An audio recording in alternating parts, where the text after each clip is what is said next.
Well, welcome back YouTubers and fellow toy train buffs to another running session on the edge of town layout. I guess this week is William Crooks week, and that's okay. I like it. Now, what we have here is a Tales of Wells Fargo train set, and this includes the William Crooks engine with all the bells and whistles, so to speak.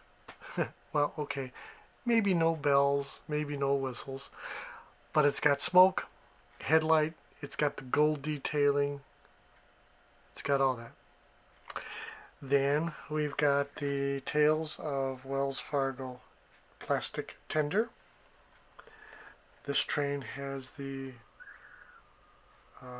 tilt automatic couplers, sometimes called scissors couplers.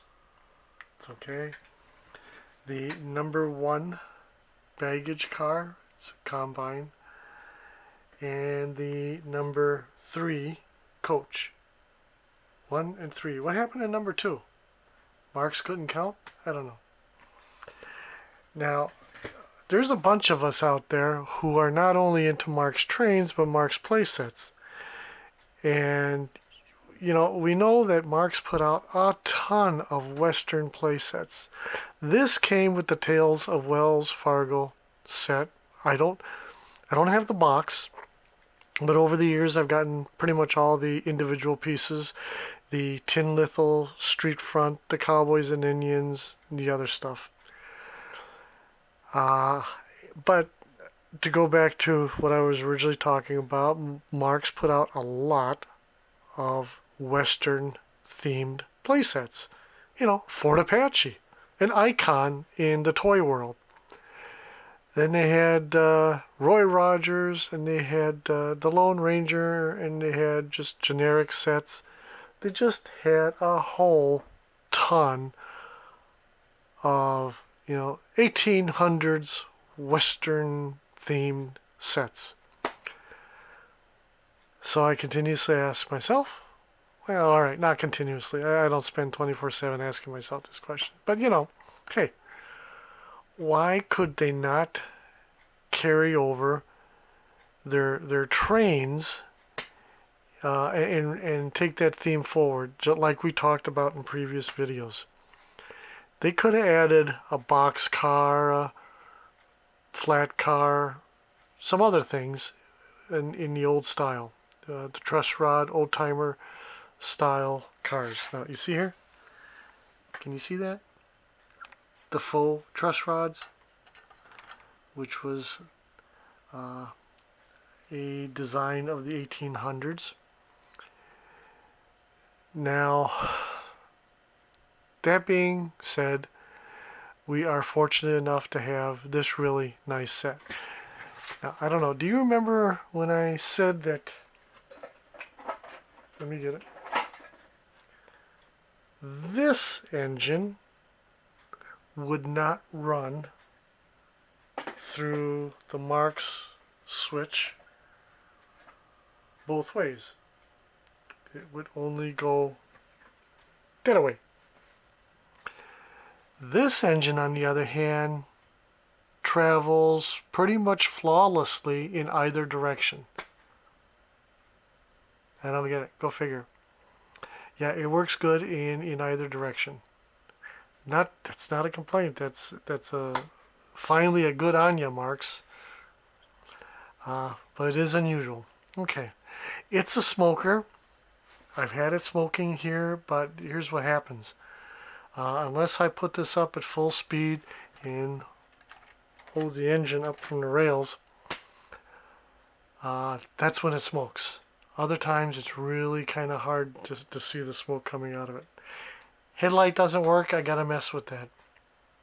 On the other side, the side rods, the nut holding them in, tends to loosen up and fall out, and we lose the side rod and get a derailment. So I have to watch for that. So there's some issues with, this old engine. There's still some issues. But I've been playing with it now for about an hour. Tweaked it as much as I could. and it's been doing pretty good. As a matter of fact, I got some oil on the smoke oil on the side of the boiler. Okay, let's watch it run for a little bit.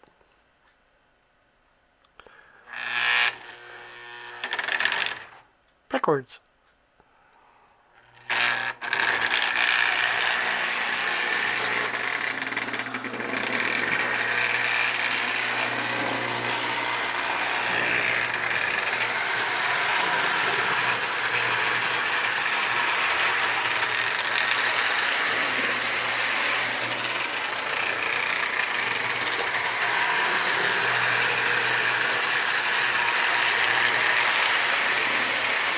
You notice I put the sideboard up because I don't want this thing flying off the track and on the floor going through this curve and that power surge.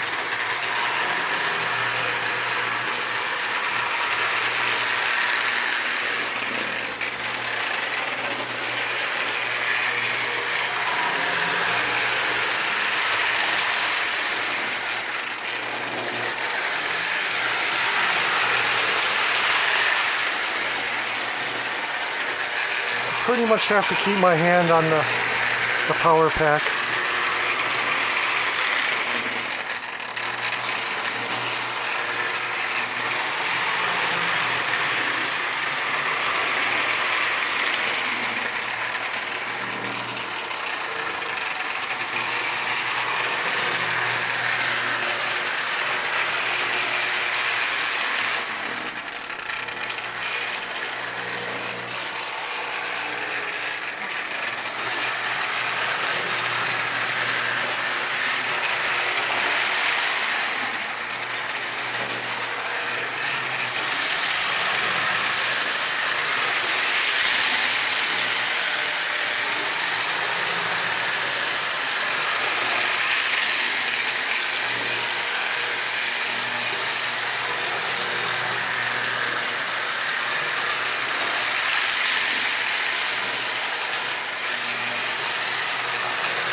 I'm going to chance it. Take my hand off the power pack and let her run. Pray for me.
Alrighty, let's bring her on home. Alright, that did quite well. A little bit better speed control, not by much, than the other William Crooks, but overall, good running engine. Couple maintenance issues on it, but you know, I can live without running with a headlight, you know, just, I don't care. And there you have it. The William Crooks Tales of Wells Fargo set. Hope you enjoyed. Hit like, comment if you want. And until next time, tschüss, adieu, auf Wiedersehen. Bye, y'all.